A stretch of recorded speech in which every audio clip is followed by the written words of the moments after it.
It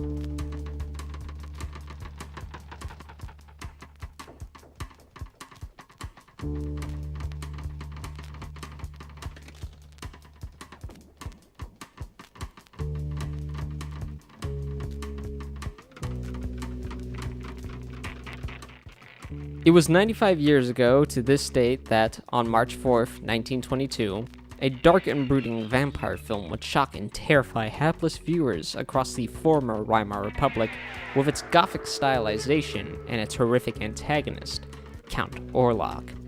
The film would go down in legend as being one of the most horrifying features put on a film reel, and that legacy has continued on for nearly 100 years now. The film in question is none other than F.W. Murnau's Nosferatu, and today we are going to be taking a look back on one of horror's greatest, yet somewhat overlooked icons in Nosferatu, 95 years later. To get a better understanding of Nosferatu, we need to go back a few years prior to the film's release, at least back to 1916, when the Great War was still raging on in continental Europe.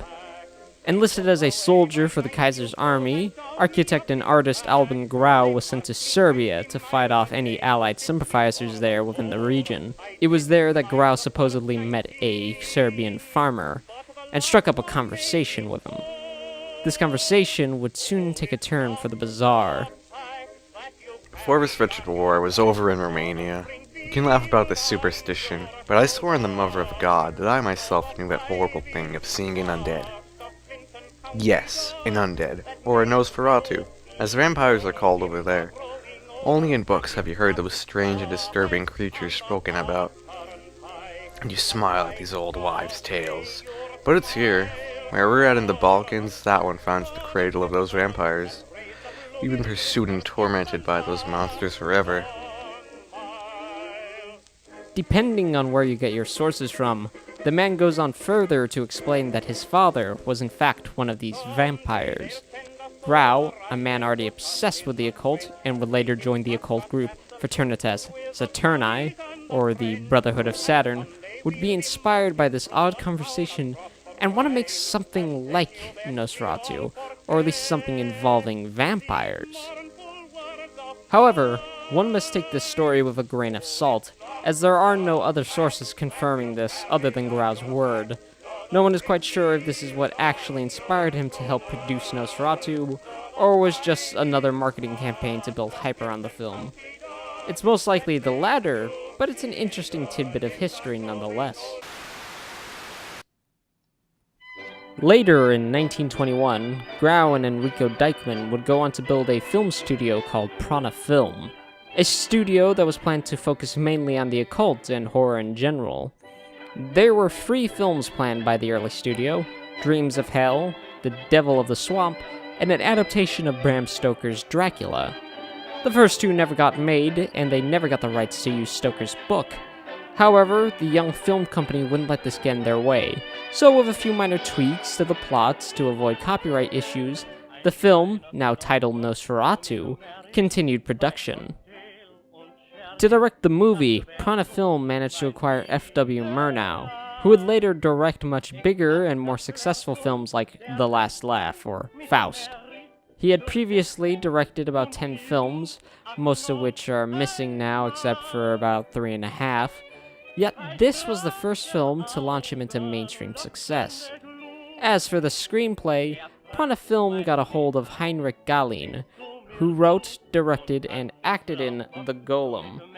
Coincidentally, Nosferatu is stylistically inspired by the illustration of Gustav Meinrich's 1914 novel, also called The Golem. The art itself was done by the Czechoslovakian artist Hugo Steiner Prague, and we can see that Count Orlok looks very similar to the titular golem. After a year of extensive filming, Nosferatu was finally released. The film, like the novel it's based off of, takes place in the early Victorian era, where a young real estate agent named Hutter, played by Gustav von Wagenheim, is sent off to Transylvania to finalize a housing deal with the mysterious figure only known as Count Orlok, played by Max Schreck. However, it's not long before Hutter realizes that the Count is anything but normal, and tries to rush back to his home in Wisborg, Germany, before the Count becomes an unwanted neighbor. Basically, it's the plot to Dracula with some name changes, artistic liberties, and is set primarily in Germany rather than England. Although not new to films at the time, Nosferatu does use some interesting filming techniques to help build the suspenseful and supernatural mood that the film is trying to evoke. Little tricks such as color-tinted frames were there to make the dark scenes look more dark and foreboding. And stop motion and film overlays were also used to make the Count seem more evil and supernatural. All of these are used to great effect and complement the film nicely. If I personally had a problem with the film, it might be the fact that it loses some of its momentum after the infamous boat scene. However, the last 5 minutes, which contains one of the most iconic scenes in horror movie history, as well as the other 2/3 of the film, make up for this completely. If you want to know more about the film's plot, I suggest you actually watch the movie, because I refuse to actually spoil it for you. After Nosferatu was first released, Bram Stoker's widowed wife, Florence Balcom, caught wind of what Prana Film was doing and sued them for copyright infringement. The two fought in a court for a while, but eventually Balcom won. Grau had Prana Film declare bankruptcy to avoid drowning in debt, and if that wasn't bad enough, the court order called for the destruction of all the copies of the film.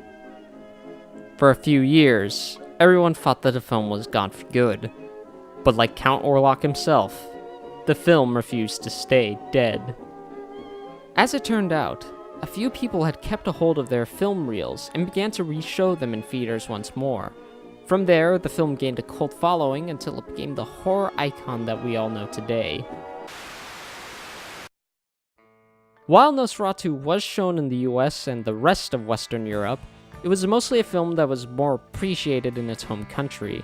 In fact, most people outside of Germany's first experience with Count Orlok was not with the 1922 classic, but rather with the 1979 TV movie Salem's Lot, based on the Stephen King novel of the same name. Poor little boy. You can do nothing against the master. Stop, holy man! We'll cut the boy's throat. Back, holy man, back, shaman!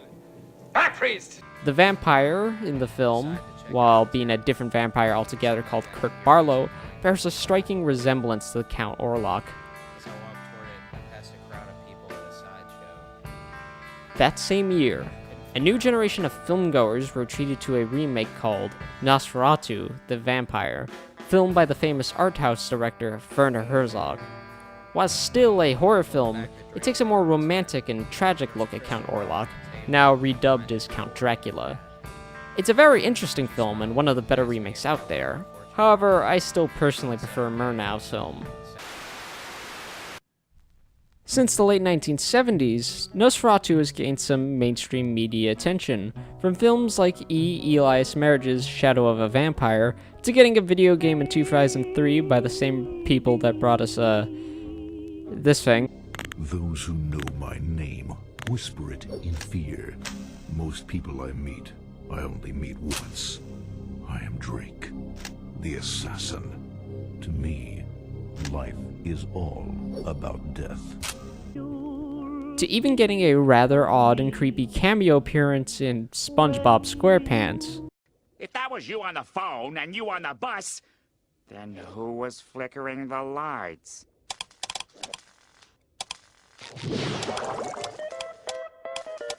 Nosferatu!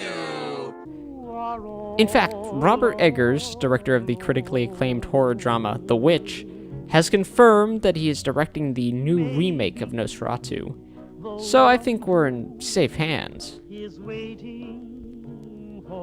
Overall, although not as famous as Bela Lugosi's role as Dracula, I think the world would be a much different place without Max Schreck's ghastly appearance as Count Orlok nearly 95 years ago.